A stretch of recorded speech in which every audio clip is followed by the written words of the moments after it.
Muito bem. Antes de iniciarmos a parte 2 do nosso módulo, eu gostaria de voltar à questão que nós colocamos, eu deixei para vocês refletirem no intervalo, que é a pergunta sobre quem são as pessoas difíceis para nós. Tal qual nós debatemos juntos no primeiro módulo, durante este módulo,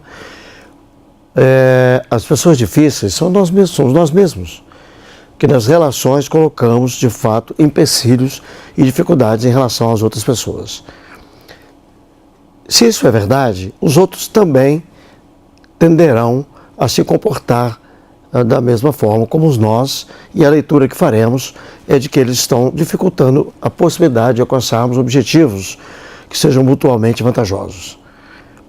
Se voltarmos a lembrar do primeiro módulo, quando eu falei sobre percepção, reforçará para nós que, de fato, a percepção daquela pessoa é a que está prevalecendo no contexto da negociação. E nesse momento, para nós, para a nossa perspectiva, pela nossa perspectiva, ele está se comportando como uma pessoa difícil. E nós é que teríamos que buscar, então, alternativas táticas e contra-táticas para que possamos superar e atravessar essas resistências.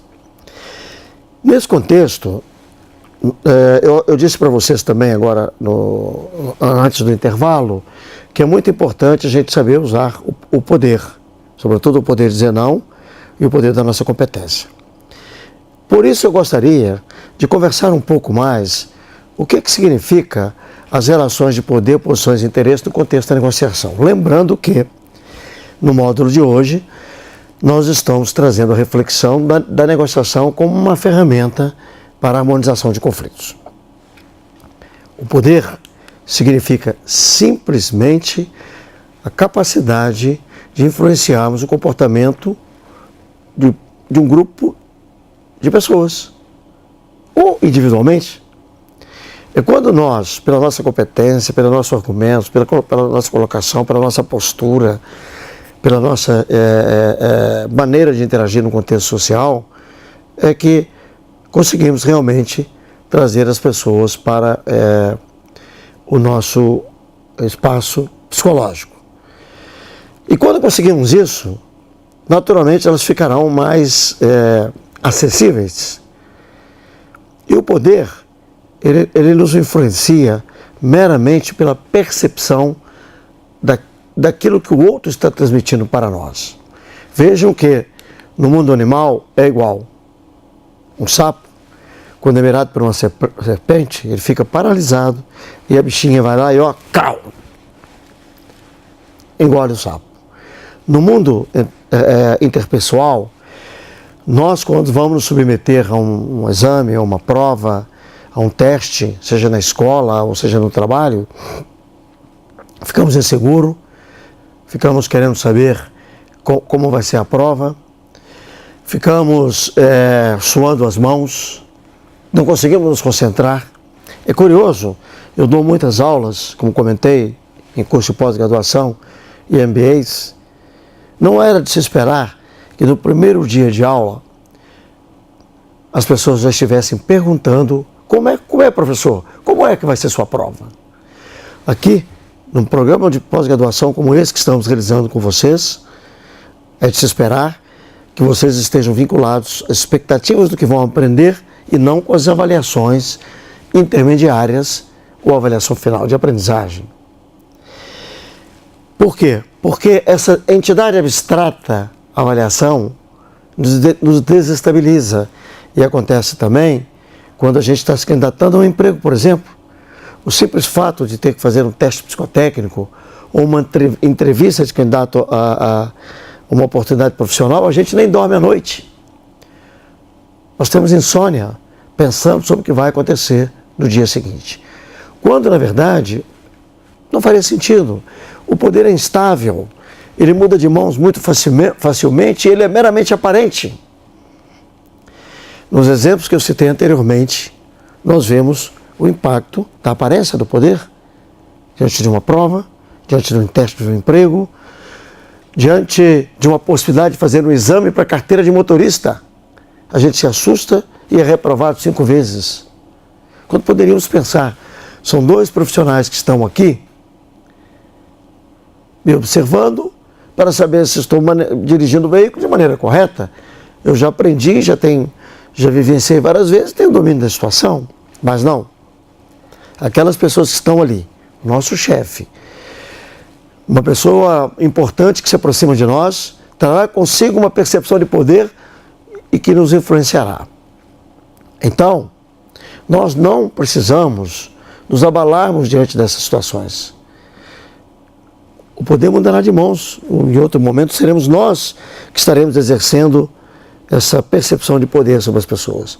Se você olha no mundo da política, mudam os governantes, virão eleições aí, brevemente, mudarão muitos dos governantes. Na empresa que nós trabalhamos, muitas vezes mudam-se os chefes, a hierarquia se transforma. Do nosso lado, quando estivermos negociando, nós não podemos demonstrar a nossa fragilidade e a nossa vulnerabilidade. Eu gosto muito desse pensamento oriental. Se o seu braço estiver quebrado, mantenha-o sob a manga. Para quê que você vai dizer para o seu interlocutor que seu braço está quebrado? Para ele te atacar? Para você ficar vulnerável? Não faz o menor sentido. Portanto, esta é uma lição que podemos aprender com os orientais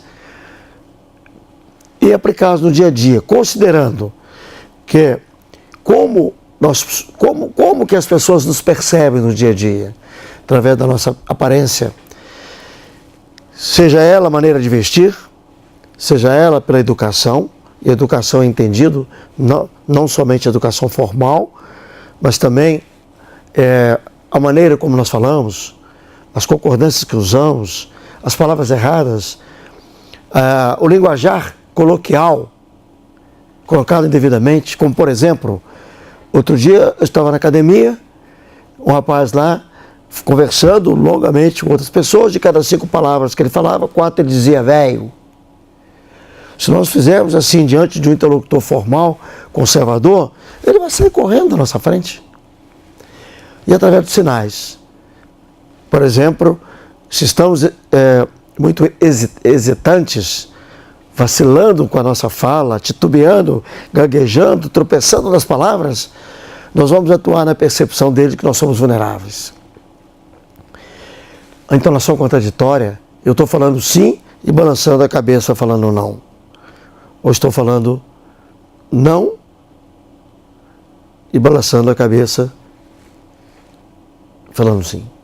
É preciso que haja uma concordância entre se é sim, se é não. Isso é espontâneo, é natural, faz parte da nossa linguagem não verbal, que é muito importante no nosso dia a dia. Eu vou conversar com vocês agora sobre uma série de grupamento de gestos decorrentes da linguagem não verbal. Mas eu queria dar um passo atrás. O passo atrás é importante lembrar que na comunicação nós temos 3 tipos de linguagem: a verbal, a não verbal e a simbólica. A linguagem verbal é a que nós confiamos, mas é a menos confiável, porque comportam gírias, emoções, palavras técnicas e contextos. A linguagem simbólica, ela é dúbia, porque a gente pode olhar para uma determinada pessoa vestida de branco, sapato, meia, calça, camisa, por exemplo, paletó, e dizer que é um médico, mas pode ser um enfermeiro, pode ser um dentista, pode ser um profissional que trabalha em uma área que demanda uma higiene maior, por exemplo, frigoríficos, né, de aves, de animais. Pode ser até um pai de santo, se nós estamos em em alguma outra situação. Portanto, a linguagem não verbal é contraditória. É preciso prestar muita atenção, porque ela é regida por símbolos, e daí nós vamos nos equivocar. A linguagem que realmente corresponde e nos dá mais clareza da informação do nosso interlocutor, ou para o nosso interlocutor, da nossa parte, é a linguagem não verbal. É o alinhamento entre o que nós pensamos, entre o que nós falamos e aquilo que nós sentimos. Imaginem, por exemplo, o olhar. Os olhos transmitem muitas informações. Os olhos transmitem tristeza, depressão, medo, insegurança, raiva, alegria. Quando as pessoas estão apaixonadas, os olhos brilham. Os olhos transmitem ternura, transmitem satisfação e transmitem mentira também. Portanto, prestar atenção à linguagem não verbal do nosso interlocutor e estando conscientes do alinhamento entre aquilo que nós pensamos, falamos e sentimos, com certeza nós teremos a possibilidade de exercer o poder que é a capacidade de influenciar pessoas ou grupos. Mas eu vou apresentar para vocês aqui um grupamento de gestos para facilitar a nossa observação em relação a alguns comportamentos que são mais característicos no contexto social. Por exemplo, comportamento afetuoso. São pessoas que têm um tom de voz mais relaxado, de modo geral elas têm uma presença simpática, são mais sorridentes e expansivas. As pessoas que são mais submissas, elas tenderão a ter uma voz mais suave, porém aceitam interrupções a todo momento, não se incomodam com os cortes sistemáticos que nós fazemos. De modo geral, tem a cabeça baixa, olhar cabisbaixo. Vejam aí os olhos transmitindo informações novamente. Tem, em alguns momentos, uma aparência mais deprimida. Demonstram uma certa vulnerabilidade. As pessoas hostis são aquelas que têm um tom de voz mais áspero. Sua postura é mais agressiva.